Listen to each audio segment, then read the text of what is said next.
Emotions do much more than simply making you feel good and bad. They actually have a tremendous influence on the way you think. Positive emotions change the way you think. Negative emotions change the way you think. Let's actually start with the positive emotions. If you feel more positive, your attention will be much more broader. You think in a more broader perspective, which makes you more creative, because creativity means to take new things into account and connect them in the new way. You can't be focused here. You need to be more broad.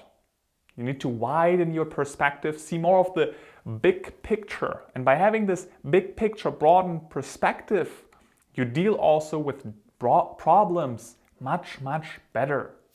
I mean, let's imagine there's an issue coming up. Maybe you have a business and there's a problem because one of the clients, they just stopped working with you.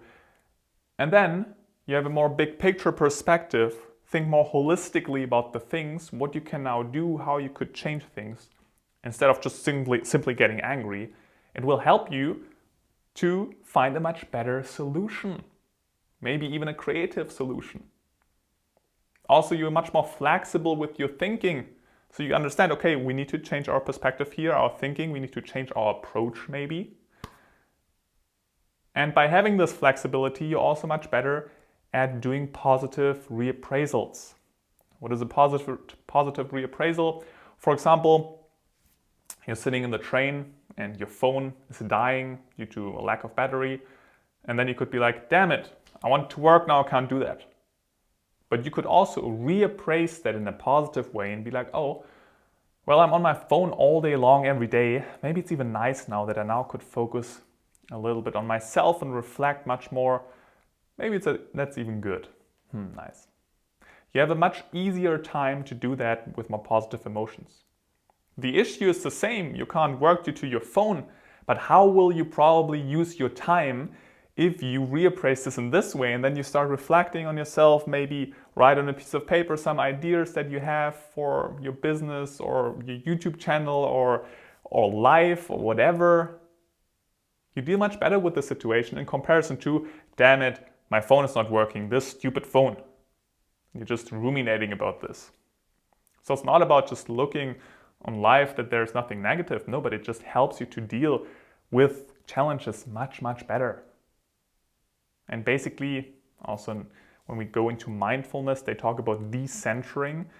People with more positive emotions are better at decentering from their emotions. They're not just simply getting angry, but they're like, oh, I experience, a little bit of anger here. Okay, interesting. Why is that? Again, it's the broadened perspective. And by understanding this, you're like, oh, broadened perspective. Okay, I'm experiencing anger. What is actually the other perspective of this person? Why did you do this? Oh, I understand why this person did it. I understand why I'm angry, but I also understand why this person did that. I would do the same. So this widened perspective again then help you to even experience more emotions, more positive emotions and less negative. So it's like an upward spiral. You feel more positive, you're more wide in your attention, which gives you a better understanding, which gives you even more positive emotions. It's an upward spiral. You will be more resilient. You will even recover faster. Also physically, people are more positive and more resilient. They're not staying as long in hospitals as negative people and pessimists are doing. Studies have shown that. Also, you're much more open to negative feedback. Actually, I shot a video about manipulation techniques.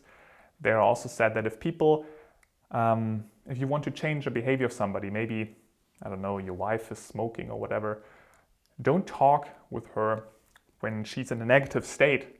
She won't be open to criticism and change. But if you're more positive, you more have the mental resources to deal with that and look into the eyes of the threat.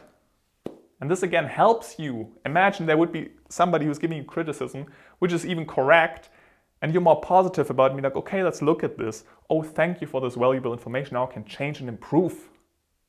Maybe you realize, okay, it's not making sense. Okay, then you don't need to change from your perspective, but often it helps you and you can improve. So those positive emotions help you again to grow as a person. You're also more open to new experiences, because new experiences and creativity also, by the way, because you need to create something new, it's more risky. There could be some stuff that is not helpful for you coming up.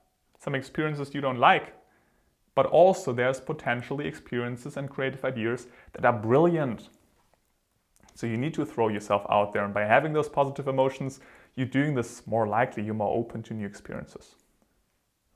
Huge list by now, right? All things that help you and improve your life. Negative emotions, on the other hand, basically just do the opposite. They narrow your attention, you're more rigid in your thinking, you focus more on threat.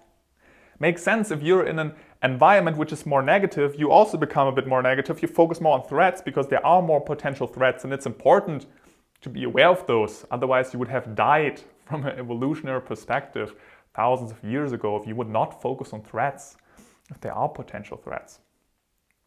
So make sure that you are not demonizing negative emotions. Negative and positive emotions are as important. But what I'm saying is that, especially now in the 21st century, it's more valuable to be a little bit more positive, look at issues more from a broader perspective because they're more complex than in the past sometimes. And you will actually gain more success, better emotions. It's like this upward spiral. Better emotions, or more positive emotions, more positive thinking, more broadened thinking, which leads you to more positive emotions. And this will give you a much better life than just focusing on the negative parts.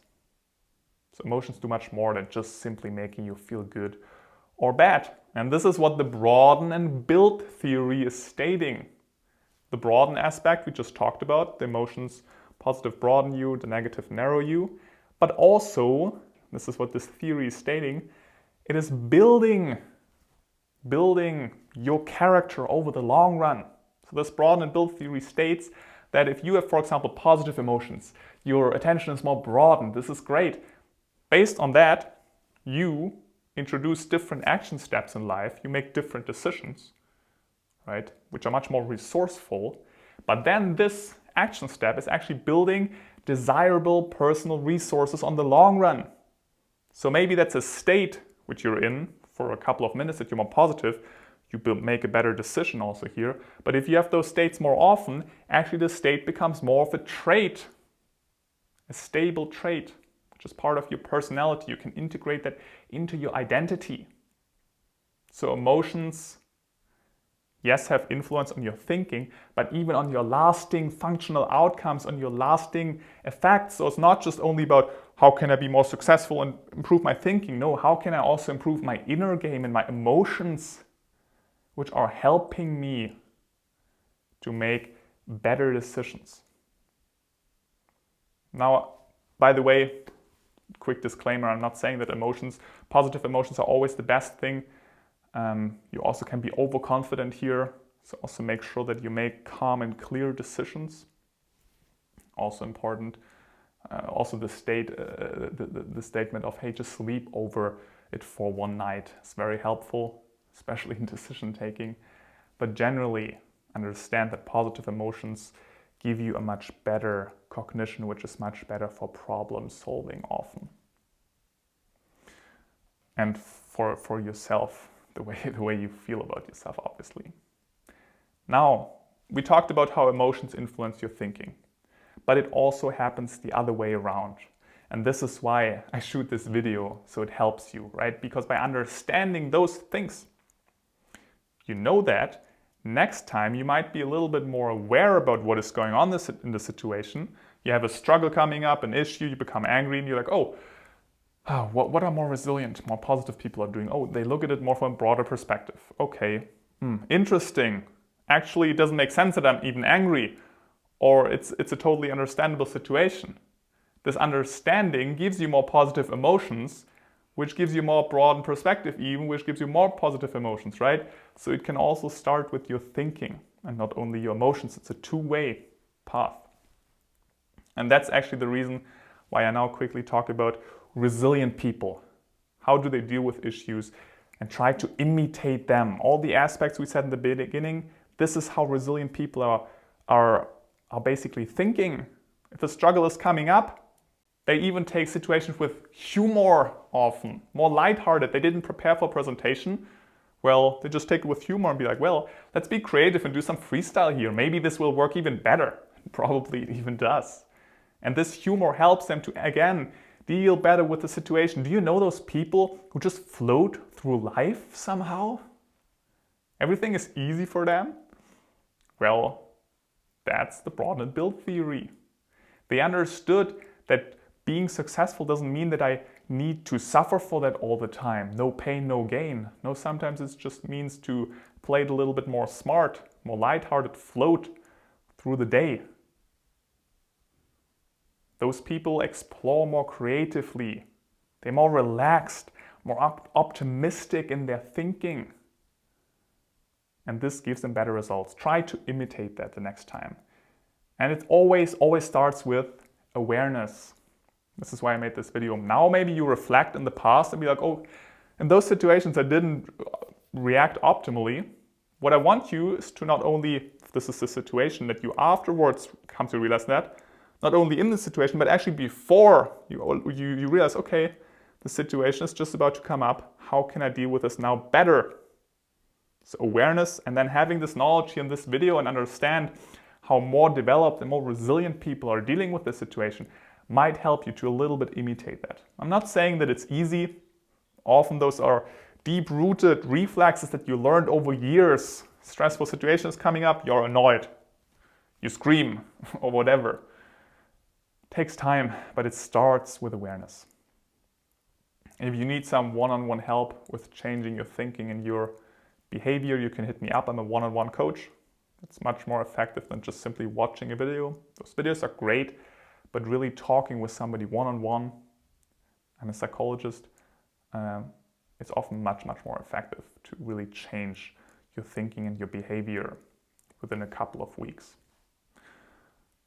Also subscribe to this YouTube channel, give a thumb up, it makes the video more visible. You know how this YouTube algorithm thing works. If you have any more questions, please leave some comments below. I'm always answering them. I really want to make sure that you understand the whole concept. It's still a short video here. I don't know how long is the video, 10 minutes maybe. It's still rather short. You can't talk about all the aspects, right? So there are definitely also positions that you can take against and be like, wait, I have this comment here to make. It's not fully the truth. Or how did you actually experience the same thing? And you can confirm this thesis. Leave the comment below.